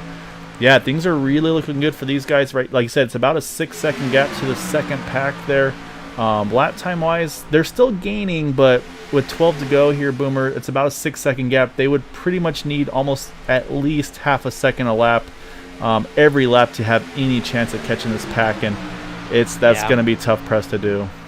Right. If they had, maybe more like 50 laps to go, I think they could do it eventually. But it's going to probably be a little bit too late. But cool to see this bad company team making definitely a big statement coming out here and leading late in this race. All 4 cars on the first 2 rows. And be cool to see if they can seal the deal, or if anyone else can try and thwart their plan, as the 45 of Todd Siebels and the 101 of Randy Miner are going to try and make that outside lane work and see if they can get up there to compete with their satellite team and try to make something happen for themselves tonight. Yeah, because this time by it's going to be down to 10 to go. And the other thing is, we talked about that Lucky Dog battle. I mean, this is a fight too. Like I said, Bud Steele in the 6 right now has it. The 06 wants it, and now the 89 Roger Buff Sr., he's also in contention. So those are 3 cars in this pack that could be eligible for the Lucky Dog, depending on if and when a yellow comes out. And again, it's never something you want to root for. And this pack right here, they do not want to see a yellow by any means. But the other question, of course, now, Boomer, is these guys running 3x3, 3 rows deep here. How does this affect the overall speed of this draft here? Could this be an opportunity for that second pack to close that gap? Does this slow them down enough? So we'll have to keep an eye on that lap time. Again, still 10 to go, but running 3x3, I feel like it's going to possibly slow this pack down just that little bit. Yeah, we'll see. Like you said, they're probably going to have to run about a half a second faster a lap. They're still about 6 seconds behind the pack there, as it looked like the last time around, previously to this lap, they were, actually, look at this. This front pack is now even faster, running a 50-26, but Gary Jenkins runs a 50-20. So just about even here. Yeah, evening out pretty well here. So, unfortunate for Gary Jenkins now leading that second group, JD Crow and Eric Laurie. But like we said, Dean Wilkinson, Todd Siebels, these guys up here in the front, a little bit greedy. They want to, be the only 7 drivers here that can run for this race win. Obviously, like we mentioned, the 6 and the 06 in this pack are a lap down. Ooh, as they get a little bit loose, and we do have a blinking car there. Looks like the 55 of Dean Wilkinson there, blinked out a couple times, but a little bit of chaos here as we get down to 8 laps to go. Should be 7 laps to go, I believe, this time by. Yeah, and right now, let's say that 07 Robert DuPont, he just wants to find a way to get to the outside line. I think he just has the opportunity now if he wants to maybe try to jump to the outside of that 45 of Todd Siebels. But again, does Todd want to work with him? Yeah, you're right, though. Dean Wilkinson's starting to have a little bit of connectivity issue, and that makes it tough for Bud Steele. He wants to push. He wants to help as hard as he can, but when there's nobody in front of you to push, you get a little nervous. You usually roll off the throttle just a little bit, just in case. But these guys are starting to fight very tight here. And again, they got to be careful because you don't want to beat yourselves here. We've seen it before where there's been a breakaway and they wind up having an incident before they even get to the white flag. So they've still got 7 more to go, 6 more to get the white here. So they got to, I know that you want to jockey for position, but you also have to make sure you make the right moves at the right time. And like I said, settle it amongst yourselves. Don't bring another group of 10 cars into this fight. Yeah, definitely. Obviously, it's just about the end of the race, and it is kind of go time. They're trying to make it happen as much as they can. Obviously, we got a lot of bad company TW Motorsports drivers here. Now, all 6 of them on the first 2 rows, which is really cool to see. But definitely a little nerve-wracking, even for teammates to be riding side by side, because one wrong move from maybe the 171 or I think the 9 in the middle there, or the 9 in the bottom, and you could take out your entire team. So got to be careful there, driving side by side late in the race. Yeah, and I'm saying this is like I said, it's a tough spot for some drivers to be in. Like I said, if you're Dean Wilkinson, if you're Robert Rock, you love where you are because you know that guy behind you is just going to push you the rest of the way. Right now, if you're the 07 Robert DuPont, I think you probably feel like you're kind of just, like I said, you're kind of trapped. You don't have anybody to work with you here. And you also don't have anywhere to go. You can't squeeze in front of that 45. I think he had one chance that he didn't take, and it didn't. Unfortunately, that filled too quickly. So right now, I think he's just kind of having to sit and kind of settle with where he's at right now. And also, I do notice also Anthony English in 44. I think he's dropped back here. He said, you know what? I know there's nowhere really I can go at this point in the race. So if something happens like we just talked about, he's got a little bit of room to kind of react and adjust if he needs to. So right now, you of course you want to finish better than 7th if you can, but at the same time, when you see this 3x3 in front of you, where do you put your car? You know what I mean? So I kind of like what Anthony's doing here too. I think this might be an opportunity for him to just try to take advantage of a potential bad situation as we're down to 5 to go. Definitely getting down to go time, and we'll see here if these bad company drivers in the inside lanes can still make something happen for themselves. Robert Rock looking to potentially take the win for the first race of the 3rd season here in 2022. Definitely going to be a lot of fun to follow this, new season again, and clean slate for all the drivers. So definitely see who's going to be able to get that first win of the season and make some momentum for the rest of the season, hopefully. Oh, we can see the 07 of Robert DuPont there jumping on the outside in front of the 55. So he's actually going to be the leader now of that outside lane. So he's going to try and make something happen for himself there. Having a really good night. Again, that's Robert DuPont in the 07 on the outside. Those almost looks like the, I believe it looks kind of like the Exalta scheme, but obviously he's got the DuPont name on there. I believe that's kind of like Justin Allgaier's DuPont or Exalta scheme from last season, but a good looking car for sure. Yeah, and you're right, and this is the break that Robert needed. He needed to find a way to get to that 3rd lane. So I say now he's Todd Siebels' biggest fan basically right now to have a chance.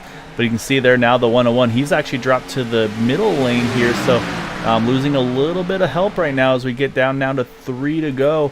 And we talked about the drivers up front right now, that inside lane. Robert Rock was pulled over real quick to look at some stats real quick. And if he can pull this off again, still has to go 3, almost 2.5 laps now left to go. This could be his first Area 51 victory as they are squeezing. Yeah. And again, this is not what they want. They need to go a lap and a half before they can settle it amongst themselves on the white flag. So the second pack is down to about 5 seconds behind them, but again, they won't get there without a yellow. So these guys just need to be smart here and just make the right moves and settle amongst themselves. But unfortunately, you see Robert DuPont, he's lost his help. So now he's going to have to try to find some other way to make a late charge here as we're going to come across for 2 to go. Yeah, I think that's going to really kill the 07. Looks like he might have damage because he's actually fallen back quite a bit there now too. But unfortunate for him for sure. That's probably just going to about do it for him and his chances to win this race. But now we have 2 laps to go. We still have the 4 bad company cars lined up 2 wide, 2 rows deep on the front of this pack. Remember the 06 there in the light blue IROC paint scheme is a lap down car. As we do see the GW Motorsports drivers, the 45 of Todd Siebels, trying to make that work again on that outside, kind of all by himself right now. His teammate, the 101, the teammate touches the apron. He's going to be out of this too. He hangs up. We're 4 wide. They got to be careful here. They just clear. And that was the potential worst case scenario. Like I said, they don't want to bring out the yellow, but they will keep it green. And this is what they wanted to see here, Boomer. They want to see that white flag. Right now, momentum shifts to Dean Wilkinson. Can the inside line make a late charge with Charles Johnson, Robert Rock? But right now, there's the potential they could have that bad company team lock out the podium here tonight. Because like I said, right now, Bud Steele in that 6 car, he's a lap down, so he can kind of just play, not blocker per se, but look at Todd Siebels. I think he's ready to make a move. He's just waiting to do so. Wait for the right time, and I think wherever he goes, I see Anthony English going as well, but so far that 3rd lane has yet to form. Yeah, that middle lane getting a really good push right now, and that 45 might spoil that party of the podium, but we'll have to see as it comes back down to the line. Looks like the 55 has the momentum right now, being pushed by Bud Steele, the lap car. See who can make it to the finish line. I know, yeah, it looks like Dean's got an easy shove that he's looking for, and at the line it is going to be Dean Wilkinson getting the win over Todd Siebels, and then Robert Rock going to bring it home in 3rd. And then Anthony English in 4th, Charles Johnson top 5. And then I'll say these guys, I try to go back and take a look at the finish there, but they already crossed the line as well there for that 2nd pack. But it's going to be Dean Wilkinson getting the win here tonight. And, I mean, you talk about teamwork, and that was about as perfect as you can get for those guys with Dean getting the win here this evening in that number 55. Yeah, definitely a big win to start the season for Dean, and really great start for that bad company team. I mean, 3 drivers in the top 5 pretty impressive to start the season for sure. Definitely a lot of momentum swinging their way as we're going to see a nice burnout from the 55 through the grass. Celebrate it. It's a big win to start the season for that Bad Company Ford Mustang team. Yeah, so that's the way you want to kick off a season there with the new team, is to pick up a win and get all of your drivers in the top 5 as well. So, yeah, he's going to definitely be enjoying this one. And that's the thing is, I mean, and again, this went back to their pit stop. They all came in together. They worked the strategy to perfection, and the lap times they had were just really impressive. They made some really fast laps with just those 3 drivers when we were watching. Yeah, definitely. That was, I think, really the huge difference in this race tonight. Definitely towards the end to have that. We mentioned that those who can make up time or make good time on and off pit road are going to be the ones that are fortunate. And obviously, we see that here with Dean Wilkinson as he's going to burn it down.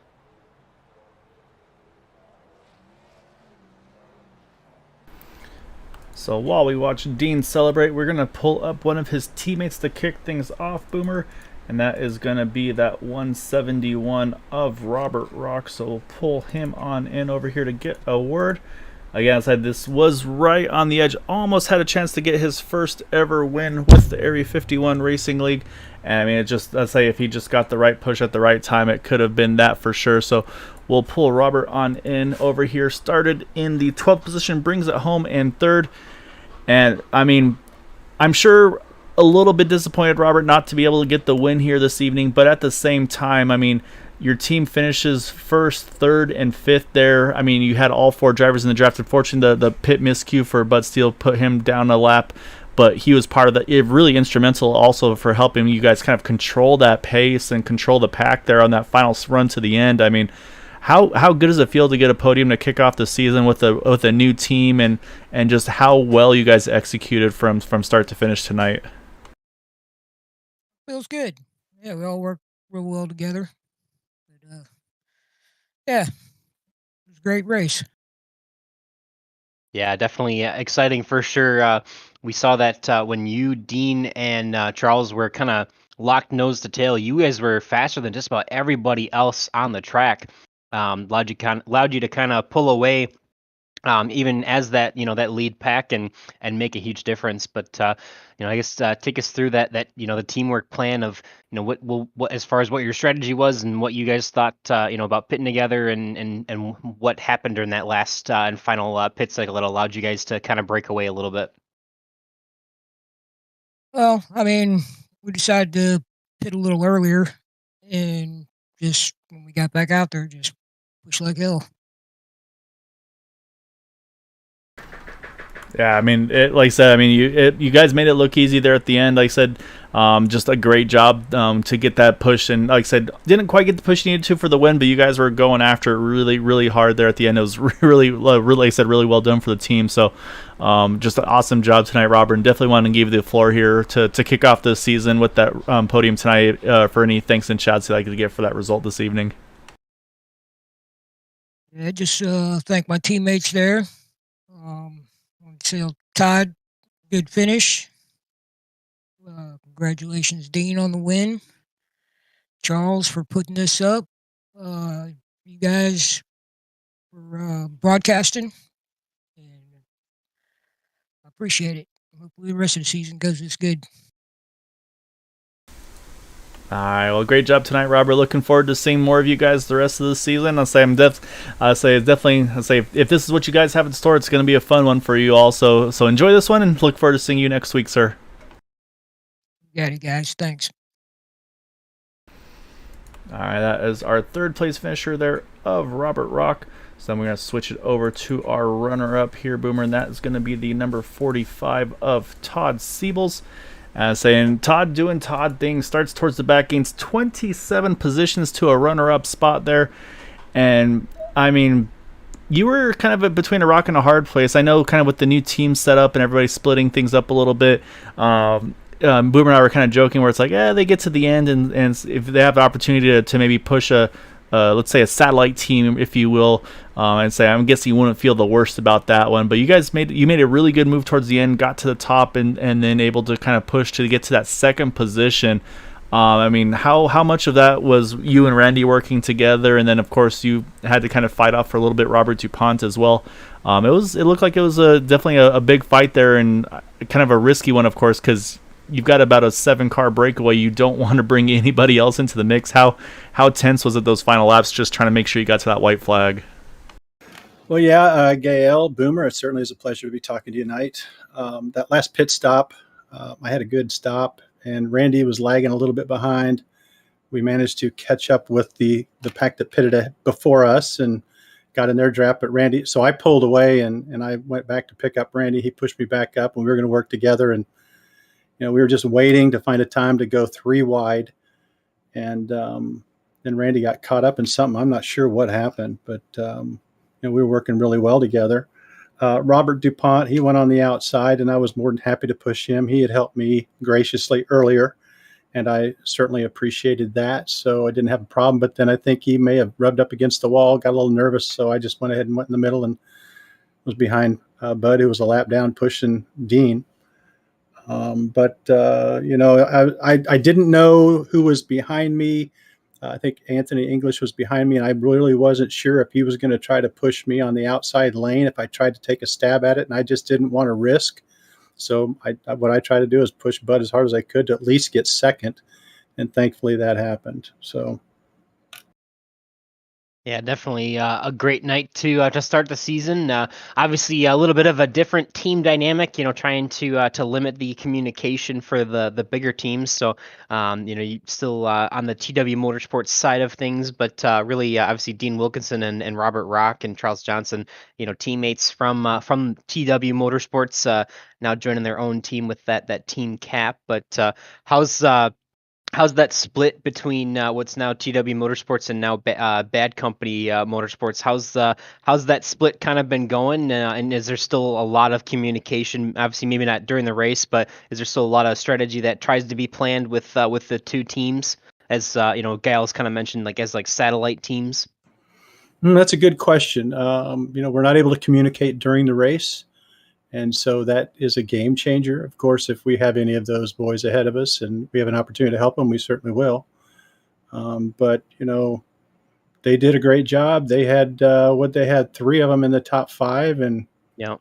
and then myself and Randy to make up the top 10. So I mean, shoot, we had TW Motorsports kind of family, populating the majority of the top 10. So it worked out well. No issues there. I think it kind of just, smaller teams. Maybe it's a good thing. I don't know. I miss racing with those boys, but, that's what we're doing this season. Well, I mean, it was a really, really good result, like you said, for the team, the satellite team, whatever it may be. I mean, you did everything you had to do to be in the right place at the right time and capitalize on everything. So, obviously a great way to kick off the season as well, Todd. So definitely before we let you go, though, and celebrate, want to give you the floor and any thanks and shouts you'd like to give for that runner-up this evening. First of all, I want to congratulate Dean on the win, and Robert Rock had a great finish. I don't know why you didn't put Robert and Dean and myself out in here together. We're all friends. We could have. Wanted to thank you guys, Gail, Boomer, for doing such a great job broadcasting. I like to listen to the broadcast while I'm racing, so appreciate the kind words that you've shared during the race. Would like to thank my family for watching these races. They get a kick out of it. They enjoy the broadcasts. And I'd like to thank my TW Motorsports brothers and all of Area 51. I really enjoy this league. A lot of good quality competition and sportsmanship, which the TW folks certainly dig that. Yeah, for sure. Well, congratulations for a great second place finish to start the season out strong, and looking forward to hopefully interviewing you more as the season goes on. Yeah, I did want to mention one thing. I was kind of surprised that I think there should have been a caution, and that's what separated that other group. And it's unfortunate because there was a wreck, I think, on the front stretch. I don't know how many laps were left, but I felt like there should have been a caution. It would have tightened everything up. But our first caution, I took an opportunity to just run through the pits while everybody, maybe it was the second caution, that I just ran through the pits so I could come out and get a lead lap. So because I figured that was my only opportunity to get a lead lap, because normally I don't run up front. and then I got a flag for unsafe pit. I'm not sure. I've got to figure out iRacing there. I don't quite understand that. Maybe I got out of the pits too soon, but I wasn't speeding. But anyhow, and that's why everybody had to pass me before I did do the final pit and top off, before the race restarted. Okay, yeah, no, that makes a lot more sense. That was something we were wondering about as well. Was we saw you drop to the back and was like, well, no, he just rolled through. It should be fine. But yeah, that's as we were even talking about pre-race of if this season, if there's going to be any changes, maybe using the restart zone or things of that nature. But same thing as unfortunately, there's always those little bugs, little hiccups and glitches. So it's always kind of a risk to try new things, even though it'd be fun to obviously implement them. So. Yeah, we'll have to kind of learn a little bit on that one as well. But yeah, hopefully we'll figure out what caused that, and you can kind of, like I said, kind of use your strategy in the future, because it is a really good strategy to get that lap lead and then kind of just run your race and do what you do best. So I thought I was being clever, and nobody else was staying out. Let me get through these pits real quick, and then I tried it actually the first caution, and Cody and several others beat me out. But the second time I was able to get through, but I'm not sure why I got the unsafe pit. I'm going to have to look at the rules or have somebody that knows a little bit more about this iRacing stuff than I do. But Yeah, it that's could not be going to happen again. if the pace field is still blocking the exit to pit lane. If that's not open, like they can close the exit to pit lane. So not sure, but yeah, definitely hopefully get that figured out for future events. And but well, it all thank you, worked out in gentlemen. the end. Yeah, absolutely. Thank you very much. yeah, great job tonight, Todd. Yeah, enjoy that runner up, and we'll talk to you soon, I'm sure. Very good. Thanks.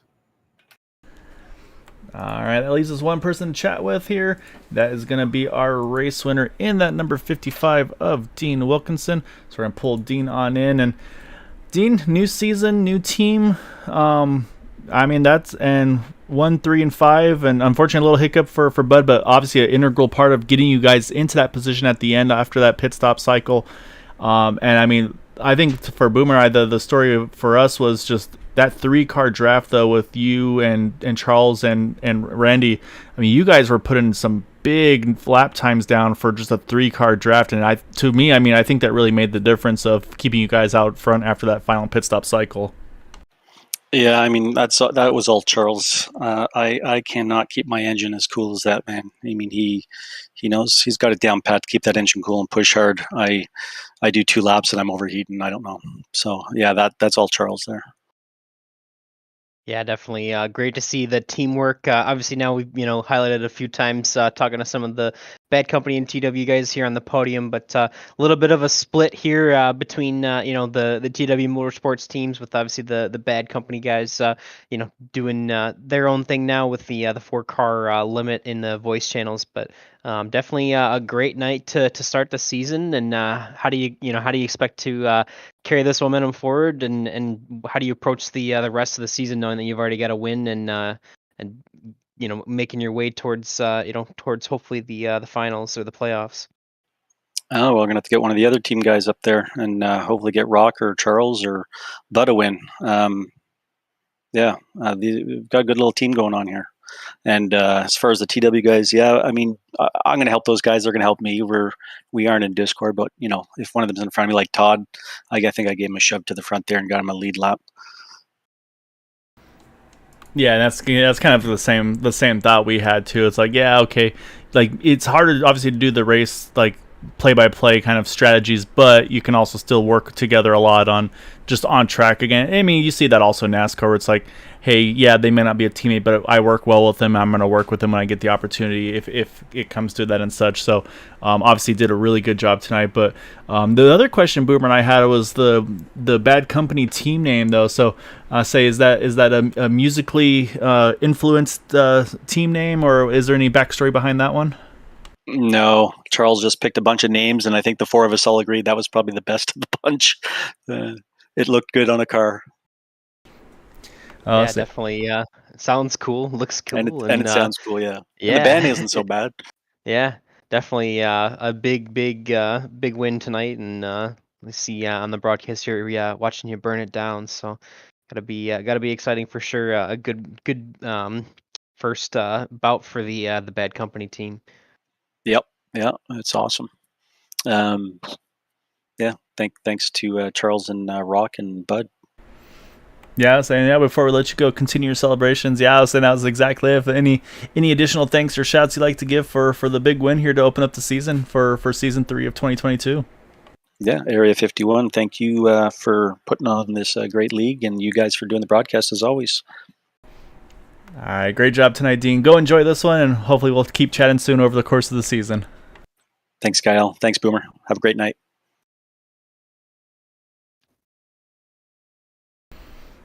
All right, Boomer, that is our race winner in that number 55 of Dean Wilkinson getting the win. As I said, just the way that's definitely the way you want to kick off a season is to get the win, get your team all in the top 5 there. I mean, that's, like I said, other than not getting Bud Steele in there, I think that's pretty much one of the best case scenarios you can have there, other than, of course, shutting out the top 5 or so with your team. So I think, as was mentioned by Todd there, I think the big storyline, of course, is going to be the one yellow that for some, unfortunately, didn't come out. For others, fortunately, it didn't come out. Really shook up the field, and it was a really great effort by J.D. Crowe and Gabe Butler, Gary Jenkins, and all those guys to try to close that gap, and they did close the gap, just not enough at the end. It was about a 5-second interval at the end between Randy Miner and J.D. Crowe, so it was closing, but like I said, they needed a lot more laps to make it happen. But a really good overall start to the season. Only 2 yellows for 6 laps in a 78-lap race. And yeah, I think it's gonna bode well for the rest of the season here. Yeah, definitely. Don't want to downplay. Obviously, we're going to probably almost always follow the lead pack once it gets down to less than 10 laps to go. So apologies to those in, the back half of the top 10 and everyone else in that second pack. But, I mean, still want to take a chance to mention, J.D. Crowe, Gary Jenkins, and Gabe Butler working really, really well together. That gap was over 8 seconds, almost 9 seconds at one point. So over the last maybe 40 or so laps of that race, they were able to cut down about 4 seconds. So still pretty impressive in its own right. If their gap hadn't been so big at the beginning, who knows, they might have been able to make something happen at the end there. But definitely a disappointment for sure, but not something that you can really control. And they made the best of it, and got to see Bad Company and TW Motorsports have a good night for their the debut of that team split that we saw, and we'll probably highlight a few times later on in the season. But it's a good first night. Glad to be back and excited to watch more racing. Yeah, it's going to be fun to do that. And so, of course, before we go, got to pull up our final results. Obviously, mentioned Dean Wilkinson getting the win over Todd Siebels and Robert Rock. And again, a great opening to the league for Anthony English as well, getting that 4th position. Charles Johnson, Robert DuPont, Randy Miner, all in that main pack. And like we mentioned a little further back, then you've got J.D. Crowe there in 8th, Gary Jenkins, Gabe Butler, David Overstreet, Eric Laurie, Jay Hilliard, Les Levy, Vicente Guerrero, Paul Turner, Dan Harrington, and David Bond, our top 18 finishers, all on the lead lap to this evening. And we'll keep rolling down here from 19th there, starting with Zach Workman, Tom Dixon, Robert Jordan, and Bud Steele, Cody Nagels, Roger Buff Sr., Doug Lemon, Donald Stewart, Bob Fitzgerald, Kevin LaChance, Bradley Cartwright, and Guy Bracco were the finishers. And then, unfortunately, didn't start this evening, but hopefully we'll see them next week, Jimmy Crowe Jr. And Josh Say. So, Boomer, that's going to do it for us this evening. Hope you all enjoyed tonight's event. Like I said, we'll be back again on Tuesday night for the Indy Series. It'll be the season opener for that Dark Horse Area 51 Indy Series. And, of course, back on Thursday night once again for the Super Speedway Truck Series to kick that season off as well. So, hope you all enjoyed it. Thank you all so much for watching, for supporting us. And have a safe evening. Take care, and we'll see you all on Tuesday.